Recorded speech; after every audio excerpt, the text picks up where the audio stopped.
Hello and a huge welcome to the first part of our major new vlog series as we embark on an incredible 2,500-mile road trip from the southeast of England all the way up to the highest and most remote parts of Scotland and around the world-famous Scottish North Coast route, popularly known as the NC500, before heading all the way down to Land's End in Cornwall. Phew. If that's not challenging enough, we'll be doing it in a fully electric car and showing you the triumphs and tribulations of taking a vehicle without an engine on such an adventure.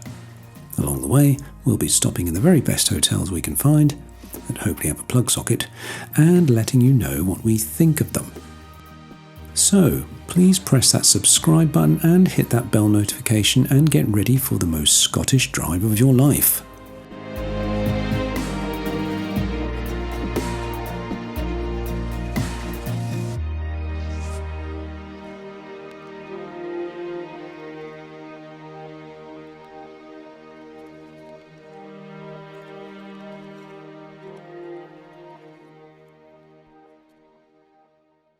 The route takes us from our home city of Norwich, across the treacherous fenlands of Lincolnshire, and up the A1 to our first overnight stop near Durham.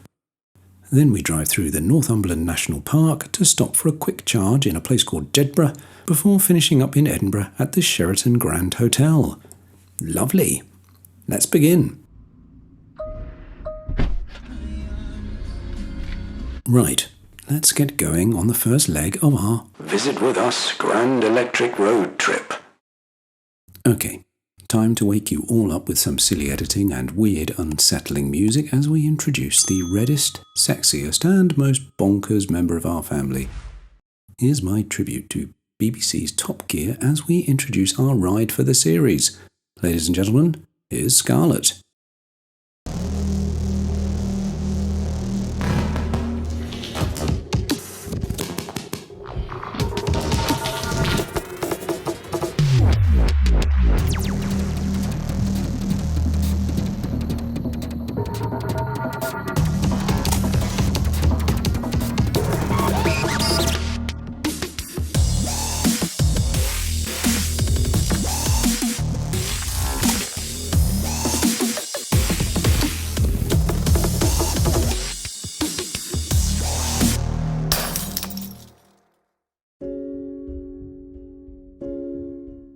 Right, enough of that. You can turn your sound up again as we head an infinitely more peaceful and not too eventful 240 miles north to our first overnight stop. Durham is a quintessentially Old English city in the north of England. Founded in 995 AD by a group of monks from Lindisfarne looking for a place to put the body of St. Cuthbert, the most popular saint in England before Thomas Becket topped the most popular saint rankings in 1170. Cuthbert became a bit of a cult figure and had already been buried once before in Lindisfarne before being exhumed and carried around in a box for 7 years as his followers protected him from the marauding Danes, until he was reburied in Chester Street. Then he was dug up again, reinterred in Ripon and then unearthed again before finally being allowed to rest under what became Durham Cathedral. Good job then, his remains were said to have been miraculously incorrupt, or perfectly preserved even after all those years and multiple burials, leading to his cult status. I guess they wanted to learn his secret of youthful skin and flyaway hair, even when dead. While I rambled on about Cuthbert rather too long, I hope you've taken in just how gorgeous this little city is. It's soaked in history and quaintness. The cathedral itself is pretty magnificent too, but I've got to say, not as impressive as I thought it would be. Cue gasps from the cathedral purists. Perhaps I'm spoilt by having Norwich Cathedral on my doorstep and Lincoln Cathedral just up the road-ish. Still, the Cathedral Church of Christ, Blessed Mary the Virgin and St. Cuthbert of Durham, to give it its full name, is definitely worth having a wander around. This UNESCO World Heritage Site houses not only the aforementioned St. Cuthbert, but St. Oswald's head and a monk funkily called the Venerable Mead. I don't know who these two are, but not knowing where Oswald's body is slightly troubles me.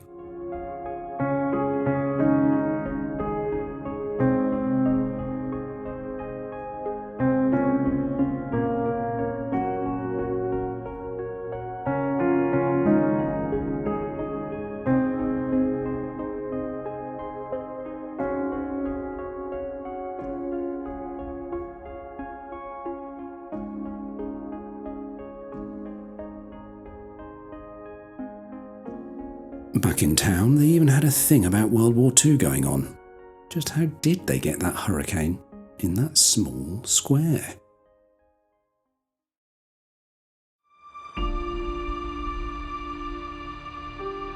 It's a shame that Redworth Hall didn't live up to the splendour of its neighbouring city. Externally from the front, it's an impressive old building, but it's a shame it wasn't as well preserved as Old St Cuthbert. As with many of these beautiful manor houses, they've ruined it by sticking too many Travelodge-style rooms on the back of it.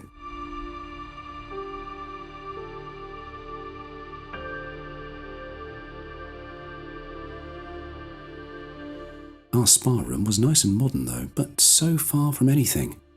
Literally at the end of a rabbit warren of incomprehensible complexity, it made popping back to the room an impossibility without a decent map and satellite GPS. The food here was so substandard, I didn't even bother to film it, but the fitness facilities and spa were very good indeed, so well, you can't have everything. Onwards and upwards, they say.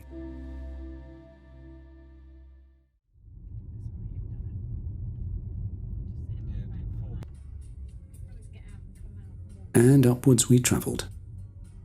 And at last we hit the border with Scotland for a quick stop and a photo op.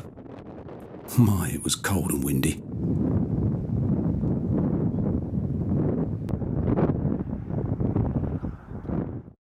"10 miles further up the road, we stopped very briefly to charge Scarlett at our very first Charge Scotland station in a run-down little border town called Edinburgh.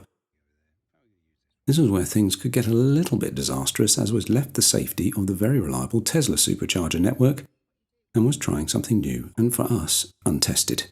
Wait a minute. Plug that in there, like that. The adapter on. Plug it in. I don't know what you do with the charge stuff.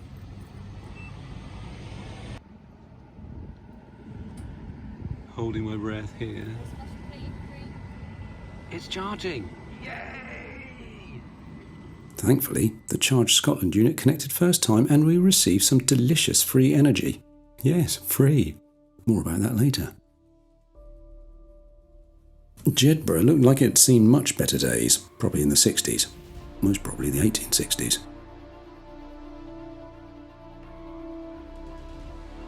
The highlight of this town was a lovely little friendly coffee shop and the enormous ruin of Jedburgh Abbey, a 12th century colossus which was disestablished in 1560 and held its last religious service in 1871 before being deemed too unsafe after centuries of pillaging and destruction by the English, who over the years have had a beef or two with the Scottish. Brexit? Pah, a mere squabble in comparison.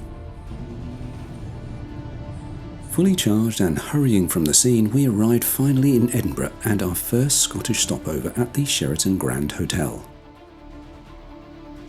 Before we explore the city, let's have a brief look at the Sheraton Grand. Overlooking Edinburgh Castle and located in the financial district, the hotel and spa is modern, spacious and has a lovely luxurious feel to it. Unfortunately, as we were still in the middle of the pandemic, the spa area was closed, so we couldn't give it a review, and the public areas were deathly quiet. There's obviously not many guests kicking around, which is always good for taking a few pictures and grabbing all the complimentary coffee we wanted. Our room was spacious, modern and well appointed too. We also had a pretty decent view out of the huge window over the Usher Hall. The bathroom was a highlight, with modern fixtures and fittings and clever mood lighting for those fancy cool hues, or erotic reds. We originally had 2 nights planned here before shoehorning a night at the Fingal in Leith, more about that in episode 2, and would happily have stayed here for much longer to explore the city. Next time maybe. So, a full day in Edinburgh, and where on earth do you start? Well, it's 6 a.m. and, I can't see anything. Not a thing. It's still dark. It's getting light though. Well, in the dark and cold at the foot of an extinct volcano, apparently. Right, we're getting there.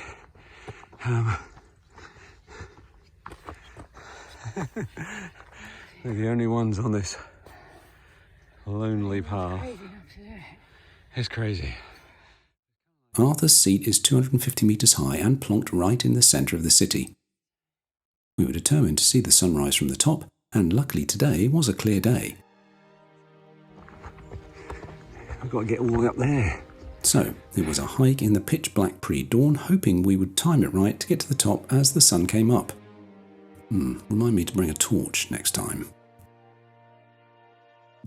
The climb was breathtaking, literally, as was the view once we'd reached the summit.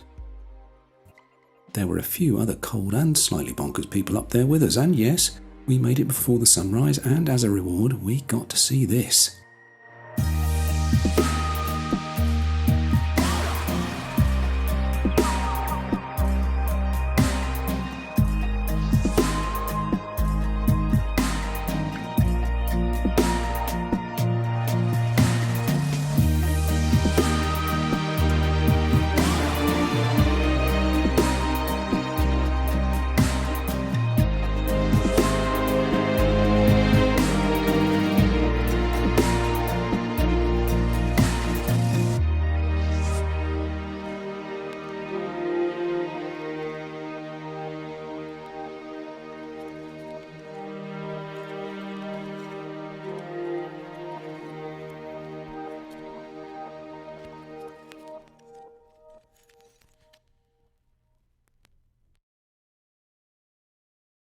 I'm back at the hotel for a well-earned, socially distanced breakfast, and man was it a good breakfast. Our first full Scottish, although being ravenous I woofed it down with nigh chance to savour it.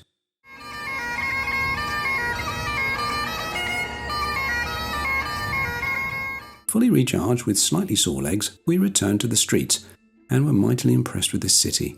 It surpassed even our own pretty ridiculous hype. It's the capital of Scotland and the country's second most populous city with around 500,000 residents. The ancient cobble streets are crammed with history, Gothic buildings and interesting architecture. There are almost 5,000 listed buildings here, and deservedly so, the centre was awarded UNESCO World Heritage status in 1995. But in just one day, with legs that felt like tree trunks bolted to concrete slabs, how much could we actually do?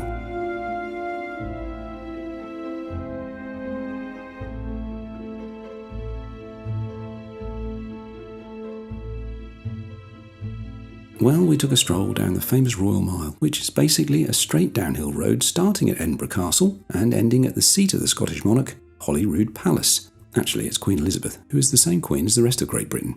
She stays once a year for a week, and so I've heard for the other 51 weeks it's a rather reasonably priced Airbnb. JK, no it's not. Don't attempt to stay there, you'll be arrested. In fact, the whole historic city has a very Hogwarts feel to it. Not surprising then that J.K. Rowling used to reside in Edinburgh, and it inspired her to write many of the Harry Potter books here. There's even tours of the old haunts where Rowling used to spend hours slurping coffee and writing the books, adored by millions across the world. With only a day here, we vowed to come back for a few more and enjoy the little gems that Edinburgh offered, for which obviously we'll do a video for, if you're interested. Please leave us a comment. In fact, after we'd had a wander, there was little time left to delve any deeper, so we hunkered down in the popular Devil's Advocate bar for a couple of cocktails before dinner, which happened to be at the fabulous Gourmet Mash Bar with the equally fabulous fellow cruise vloggers Ben and David, who happened to be in Edinburgh at the same time. Join us for the next episode where we actually start the NC500 route, and we promise you some gorgeous scenery, more hotels that both pleased and disappointed us, and much more. Until then, please like this video, if you've liked it of course, and please subscribe so we can pay our lecky bill this month. Cheers, and as they say in Scotland, lang may your lum reek, or something.